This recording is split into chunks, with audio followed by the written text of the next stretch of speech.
We start with the Washington Capitals. Former coach of the Caps led them to 4 division crowns. Bruce, stock going up or stock going down for the Caps? You know, watching the Caps a lot this year, and the one thing when the Caps, they can right a ship as well as any team. They've lost 4 earlier on in the year, then all of a sudden they reel off 5 wins. And when they go, they lose a couple and you think, oh, what's happening to them? Then they win big games. Like even last night, they come back. Everybody's saying the Rangers have owned them this year. After a loss, they come back. They know how to win. But they've been a win one, lose one team as of recent. So I don't know if they're level, but I do think that they play to the level of their competition. And when the push will come to shove in the playoffs, if they're healthy, I think they will come up and be a tough team to beat. And what's interesting to me is they play the last game of the season against Boston. And if you look at the standings, what that could mean for both teams. Whoever made the schedule, we salute you. What drama? Reader, your call. I've got them rising. I think they're trending up. They've lost 3 games of their last 10 of regulation losses. Their special teams, their power play is 3, and I'm pretty sure their PK is 8, so they're both in the top 10. They lost a couple against Pittsburgh, but this is a team, the only thing that's going to drop them is the injuries and to see where we're going and see with Ovechkin. And they're a team that, any of these 4 teams do not know who you'd want to play in the first round of the playoffs, but I would say the Washington Capitals in the first round of the playoffs, if you go deep, even if you do beat them, they could physically wear you out. And they could manhandle you physically. Even though you win, you could still come out, and by the time you hit the middle of the second round, you're like, oh, man, that was a tough series. And we think about that, the battle of attrition. By the end, when you talk to the guys that just won the Cup, they're all very, very tired. I turn to you again, Bruce, and I say the Pittsburgh Penguins. This is a team that can move into first with a win tonight. Is their stock going up or down? Well, I think their stock has been up for a while now. I mean, they've been consistently good. And especially, Malkin needs a couple games to get under his belt. And I think anytime a star player comes back, the rest of the team lets up a little bit and says, well, he's going to be here. We're really good. We're going to do it. He's going to do it. But, and I think that's a little bit what happened last night. But before that, they needed to win. They beat Washington twice. And when they're playing their kind of game and they don't get trapped into playing another team's type of game, I think they're very good. And, especially this year, the motivation for the Penguins is going to be great because of what's happened in the last 2 playoffs. And I think they're trending up and they're staying up and they're going to get better even still.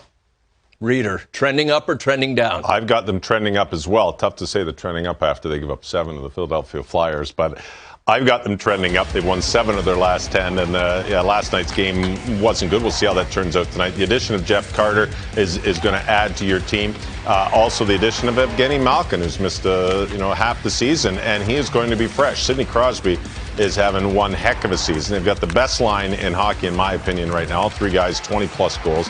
So this is a team, offensively, is getting it done. They're deep again. They've got a good full 3 lines that's playing well. Their goaltending has been excellent between Jarry or Casey Smith. I think either one, Tristan Jarry is going to be the guy, but I like what we see in net. And I think their defense is very underrated. I really look at this group thinking, you know what, you guys move the puck extremely well. Chris Letang is playing within himself. He's not, a lot of times you can see him kind of get in the shenanigans and get away from what he needs to do, and is that move that puck.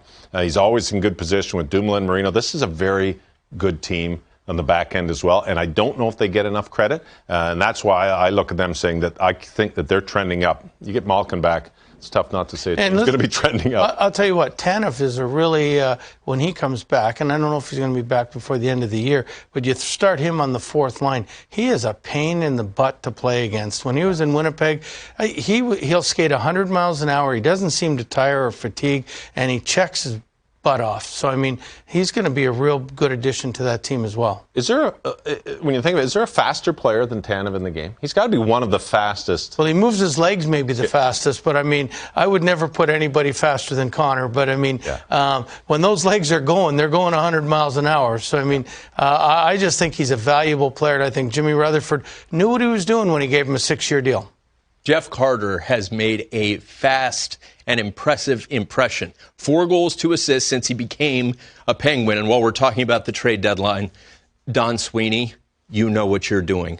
The Boston Bruins, since the deadline, have turned it on.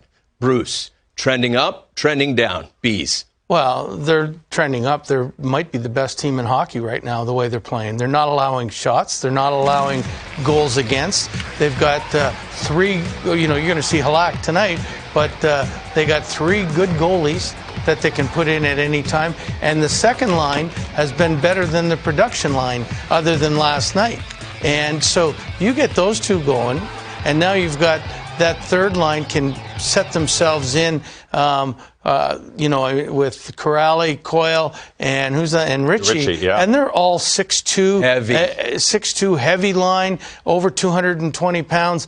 Man, that's a tough line to play against. And which way do you want to play? If they play Washington, and Washington wants to play physical, well, you know what? Boston can be physical too. They've got guys that can match their physicality, where say the Rangers don't. And so, I mean, they're trending up. They win tonight. They got 70 points.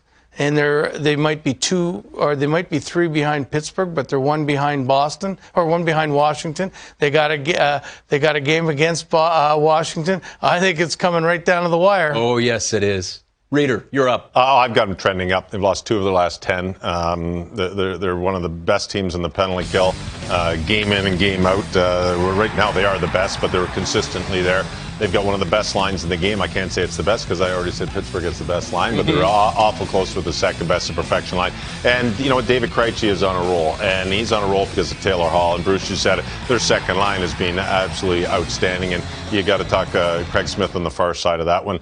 Then when this team gets Brandon Carlo back, they're going to be even better. Their goaltending is excellent. They're doing everything right. They're getting, their game. They couldn't score earlier in the year. They're scoring in bunches now. And when the Bruins won the Cup and when they got to the final, David Krejci was the point producer. Yes, he was. Consistent point producer. He was right up there at the top of the standings for points, number 1 when they won the Cup. David Krejci's doing that again. He's putting points on the board. Bergeron's putting points on the board, and that's a good thing for the Boston Bruins. For those of you scoring along at home, pretty much everybody's stock is up. However, if you were to ask the coach of the New York Islanders after last night's game, I don't know how he felt, but it doesn't seem like he felt great about his team. I thought we played with a little bit of arrogance where, let's get in the inside, play our game, and we were just saying, it's going to be easy. We got a lead, and then we just made it easy for them. So that's his take. And it's understandable, the fact that Buffalo scored 4 straight goals. Trending up or trending down, New York Islanders, Bruce? Well, I'll start by 10 days ago. They were in first place in the East, and then they had 3 games against Washington. They win 2 out of 3. They're walking away with the East Division. Now, consequently, they lost all 3, scoring 3 goals in the 3 games.